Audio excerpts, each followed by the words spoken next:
నమస్కారం అండి. SSC exam 2024 physical science విషయంలో మనం కొన్ని వీడియోస్ను చూసాము. 1 mark, 2 marks, 4 marks, 8 marks questions అనేవి ఏ విధంగా రాబోతున్నాయి అనేది ఈ వీడియోలో 2 మార్క్స్ క్వశ్చన్స్ గురించి మరొకసారి మాట్లాడుకుందాం. అందరూ మన ఛానల్ సబ్స్క్రైబ్ చేసుకోండి, అనేక మందికి పంపించండి. 2 మార్కుల ప్రశ్నలు ఈ ఎగ్జామ్లో 3 ప్రశ్నలు వస్తూ ఉన్నాయి.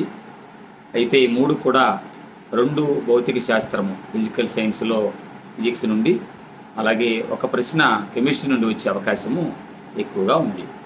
అయితే ఈ 3 ప్రశ్నలు ఎలా ఉంటాయి అన్నప్పుడు, ఒక ప్రశ్న క్వశ్చన్స్ను తయారు చేయడం, అంటే ప్రశ్నలు ఏదైనా ఒక కాన్సెప్ట్ మీద ప్రశ్నలను 2 ప్రశ్నలు తయారు చేయడము, మరొక ప్రశ్న రీజనింగ్ టైపు వివరించమని, మరొక ప్రశ్న టేబుల్ బేస్డ్ ప్రశ్న అడిగే అవకాశము ఎక్కువగా ఉంది.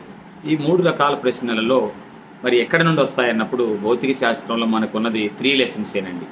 హీటు, లైటు, కరెంట్ అని 3 పాఠాలు ఉన్నాయి. 2 ప్రశ్నలు వస్తాయి కనుక చాలా తక్కువ సమయంలోనే ఈ ప్రశ్నలు కంప్లీట్ చేయవచ్చు. మనకు రీజనింగ్ టైపు అని ఆలోచించినట్లయితే, లేదా క్వశ్చన్ ట్యాగ్ వచ్చినట్లయితే, ఇక్కడ హీటు టెంపరేచర్ను అర్థం చేసుకోవడానికి, ఇవాపరేషన్, బాయిలింగ్ అన్న విషయాలను అర్థం చేసుకోవడానికి క్వశ్చన్లను అడిగే అవకాశం ఉంది. అక్కడ రీజనింగ్ అడిగితే ఆ లెసన్లో రీజనింగ్ ఏముంటుంది అన్నప్పుడు, వాటర్ మిలాను, సమోసా గురించి, ఈ స్పెసిఫిక్ హీట్ను కాన్సెప్ట్ను అర్థం చేసుకునే సమయంలో వాటర్ అనే దానిని కారు రేడియేటర్స్లో ఎందుకు ఉపయోగిస్తారు, లేదా వాటర్ మెలన్ ఎందుకు ఎక్కువ చల్లగా ఉంటుంది, ఇలాంటి ప్రశ్నలు, లేదా సమ్మర్లో డాగ్స్ అనేవి నేలకు ఎందుకు బయటపెట్టి ఉంటాయి, ఇలాంటి ప్రశ్నలు మనకు ఎక్కువగా 2 మార్కుల ప్రశ్నలు వచ్చే అవకాశం ఉంది. అలాగే లైట్లో చూసినట్లయితే మనకు టేబుల్ బేస్డ్ కూడా ఉంది అక్కడ, రిఫ్రాక్టివ్ ఇండెక్స్ పైన.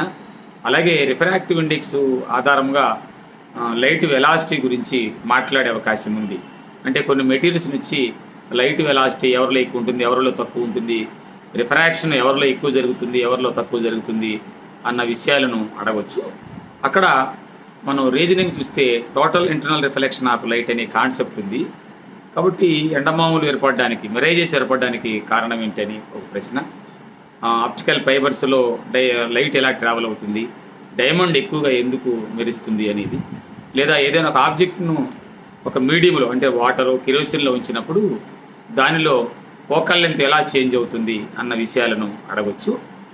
అదేవిధంగా మనకు స్కాటరింగ్ ఆఫ్ లైట్ అనే కాన్సెప్ట్ ఉంది. కాబట్టి స్కాటరింగ్ ఆఫ్ లైట్ పైన అట్మాస్ఫియర్ బ్లూ కలర్గా ఉండడానికి కారణం ఏమిటి, వైట్ కలర్గా ఉండడానికి కారణం ఏంటి అనే ప్రశ్నలు భౌతిక శాస్త్రంలో వచ్చే అవకాశం ఉంది. అలాగే ఎలక్ట్రికల్ కరెంట్లో చూస్తే మీకు series, parallel, ohmic, non ohmic conductors అనే 3 కాన్సెప్ట్స్ ఉన్నాయి. అలాగే స్పెసిఫిక్ రెసిస్టెన్స్ అనే కాన్సెప్ట్గా ఉంది. కొన్ని మెటీరియల్స్ను పర్టికులర్గా కొన్ని డివైజెస్లు ఎందుకు ఉపయోగిస్తారు అని అడగచ్చు. లేదా రెసిస్టెన్స్ను సిరీస్లో కలిపినప్పుడు, ప్యారలల్లో కలిపినప్పుడు ఏమవుతుంది అనే కాన్సెప్ట్ మీద ప్రశ్నలు అడిగే అవకాశం ఉంది. అలాగే ఒమిక్, నాన్ ఒమిక్ కండక్టర్స్ గురించి కూడా అర్థం చేసుకోవడానికి, ఈఎంఎఫ్ గురించి, పొటెన్షియల్ డిఫరెన్స్ గురించి ప్రశ్నలను అడగమనే అవకాశము ఎక్కువగా ఉంటుంది మీకు. కనుక ప్రశ్న అడగటం అనేది కంపల్సరీగా ఉండే అవకాశం ఉంది. కాబట్టి దాని మీద ఫోకస్ చేయాలి. రీజనింగ్ టైప్ చూసినట్లయితే మనము కొన్ని పదార్థాలను, టంగస్టన్ అవనండి, నిక్రోము, ఇలాంటి పదార్థాలను ఎందుకు కొన్ని మెటీరియల్స్లో ఉపయోగిస్తారు, ఫిల్మెంట్గా కానివ్వండి, ఎలక్ట్రికల్ హీటర్స్లో అవనండి, మరి ఐరన్ బాక్స్లో ఎందుకు ఉపయోగిస్తారనే ప్రశ్నలు వచ్చే అవకాశం ఉంది. ఇక రసాయన శాస్త్రం, కెమిస్ట్రీ పార్ట్లో మీరు గమనిస్తే మీకు కెమిస్ట్రీలో యాసిడ్ బేస్ మీద pH టేబుల్ ఉంటుంది కనుక ఆ టేబుల్ పైన ప్రశ్న వచ్చే అవకాశం ఉంది. కొన్ని ప్రశ్నలు అంటే acidic nature, base nature, salt nature ఉంటుంది. కాబట్టి ఆమ్లాలు, క్షారాలు, లవణాలు అనే పైన, లేదా pH వాల్యూస్ కనుక pH స్కేల్ పైన టేబుల్ను అడిగే అవకాశం ఉంది యాసిడ్ బేస్ నుండి. అలాగే టూత్ డికే ఎందుకు స్టార్ట్ అవుతుంది, యాసిడ్ రెయిన్స్ ఎందుకు పడతాయి, ఇలాంటి ప్రశ్నలు రీజనింగ్ టైప్ కూడా అడుగుతారు. అలాగే మనకు అటామిక్ స్ట్రక్చర్ అనే లెసన్లో చూస్తే ఎలక్ట్రానిక్ కాన్ఫిగరేషన్ అడగటానికి అవకాశం ఉంటుంది. లేదా ఎస్ ఆర్బిటాలు, పి ఆర్బిటాలు, డి ఆర్బిటాల్స్లో క్వాంటం నెంబర్స్ ఎలా ఉంటాయి, ఏ క్వాంటం నెంబర్కి విలువలు ఎలా ఉంటాయి అనేది వాటిపైన టేబుల్ బేస్డ్ క్వశ్చన్ ఒకటి క్రియేట్ చేసే అవకాశం ఉందండి. అలానే మనకు పీరియాడిక్ టేబుల్ అతి ముఖ్యమైనదిగా చెప్పాలి. పీరియాడిక్ టేబుల్ పైన మనకు ఈ టేబుల్ బేస్డ్ క్వశ్చన్ ఎక్కువగా అడుగుతారు. ఇది అటామిక్ నెంబర్ ఇచ్చి దాంట్లో మనకు కొన్ని క్వశ్చన్స్ కూడా ఉన్నాయి 4 మార్క్స్ ఎస్ఏ టైప్లో. దాని వ్యాలెన్స్ ఎలా ఉంటుంది, మెటలా నాన్ మెటలా, ఏ పీరియడ్లో ఉంటుంది, ఏ గ్రూపులో ఉంటుంది అనే ప్రశ్న పీరియాడిక్ టేబుల్ పైన అడుగుతారు. ఏదేమైనా 2 కాన్సెప్ట్స్ ఇచ్చి ఇవి 2 గ్రూప్స్లో పీరియడ్స్లో ఎలా చేంజ్ అవుతాయి అంటే గ్రూపులో టాప్ టు బాటము, పీరియడ్స్లో లెఫ్ట్ టు రైట్ అనేది ఈ పీరియాడిక్ ప్రాపర్టీస్, అటామిక్ ప్రాపర్టీస్ ఉన్నాయి కదా, ఈ ionization energy, electron affinity, electron positivity, electron negativity, atomic radius, metals nature, non metallic nature అన్న విషయాలు పీరియాడిక్ టేబుల్లో గ్రూప్స్లో పీరియడ్స్లో ఎలా మారుతాయి అన్న విషయాన్ని కూడా టేబుల్ బేస్డ్గా అడిగే అవకాశము ఉందండి. ఇక హైడ్రోకార్బన్స్లో ఆల్కేన్ ఆల్కీన్ పైన ఏదైనా టేబుల్ను క్రియేట్ చేసి అడిగే అవకాశం ఉంది. మెటలర్జీలో కూడా మనకు టేబుల్ ఉంది కాబట్టి దానిపైన టేబుల్ బేస్డ్ క్వశ్చన్ 2 మార్కులకు అడిగే అవకాశము ఉంటుంది. మనకు ఫిజిక్స్లో ముఖ్యంగా specific heat, refractive index and specific resistance అనే ఒక 3 కాన్సెప్ట్స్ టేబుల్స్ ఉన్నాయి. వాటిపైన టేబుల్ అడిగే అవకాశం ఉంది. యాసిడ్ బేస్లో pH స్కేల్ కానీ acid bases test of acid bases ఉన్నాయి మనకు ఎథైల్ ఆరెంజీ ఫినాప్థలిన్ తోటి లిట్మస్ పేపర్తో కనుక దానిపైన కూడా 2 మార్కుల్లో టేబుల్ వచ్చే అవకాశము ఉంటుంది. At the same time current అనే లెసన్లో స్పెసిఫిక్ రెసిస్టెన్స్ పైన టేబుల్ ఉంది. లైట్లో రిఫరాక్టివ్ ఇండెక్స్ పైన టేబుల్ ఉంది. ఇవి కాకుండా ఇంకేదైనా ప్రశ్న అడిగితే 2 మార్కులు ఇంకేం అడుగుతారంటే మీకు ఒక ప్రిన్సిపల్స్ ఉన్నాయి, మనకు ఫార్ములాస్ ఉన్నాయి కదండి. స్పెసిఫిక్ హీట్ ఫార్ములా ఏంటి, ఆ ఫార్ములాస్లో టెర్మినాలజీ ఏంటి, S=Q/m∆T, అందులో S అంటే ఎవరు, M అంటే ఎవరు, T అంటే ఎవరని. అలాగే lens makers formula 1/F = n-1/1/r1 - 1/r2లో దానిలో ఉన్న కాన్సెప్ట్స్ ఏంటని. స్నెల్స్ లా గురించి అడగచ్చు. సిరీస్ ప్యారలల్ పైన ఏదైనా ప్రాబ్లమ్ను క్రియేట్ చేసే అవకాశం ఉంటుంది. అంటే ఫిజిక్స్లో ఉన్న ప్రాబ్లమ్స్ ఉంటాయి.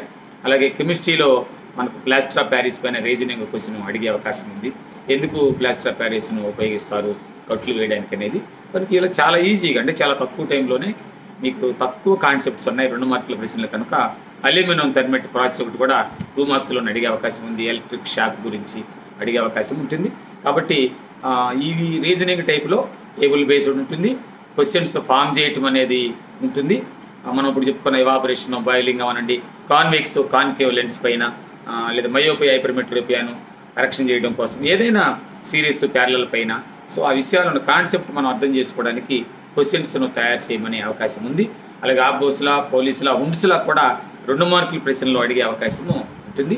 ఎలక్ట్రానిక్ కాన్ఫిగరేషన్ ఏవైనా 2 ఎలిమెంట్స్కి రాయమనొచ్చు. అలాగే ఐయుప్యాక్ నేమ్, చివరిగా ఐయుప్యాక్ నేమ్ అనేది ఉంది మనకు హైడ్రోకార్బన్స్లో.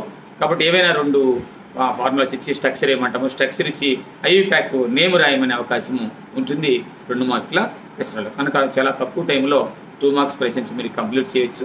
సో ఈ కాన్సెప్ట్స్ పైన మీరు గిఫ్ట్ తెచ్చుకున్నట్లయితే మనకు మ్యాథమెటిక్స్కి సెలవు వచ్చింది కాబట్టి ఏదైనా ఒక హాఫ్ డే ఫిజిక్స్ కేటాయించుకుంటే ఖచ్చితంగా ఫిజిక్స్లో 1 మార్క్, 2 మార్క్, 4 and 8 మార్క్స్ను అన్నిటిని మీరు పూర్తి చేయగలుగుతారు. ఇప్పటికే మనకు అన్ని వీడియోస్ ఉన్నాయి కనుక చూసి ఎగ్జామ్స్లో 50 మార్కులు తెచ్చుకుంటారని, అందరు విద్యార్థులు పాస్ అయ్యే విధంగా ఈ విద్యా సంవత్సరంలో ముందుకెళ్తారని కోరుకుంటూ అందరికి పేరు పేరున ధన్యవాదాలు. Thank you very much.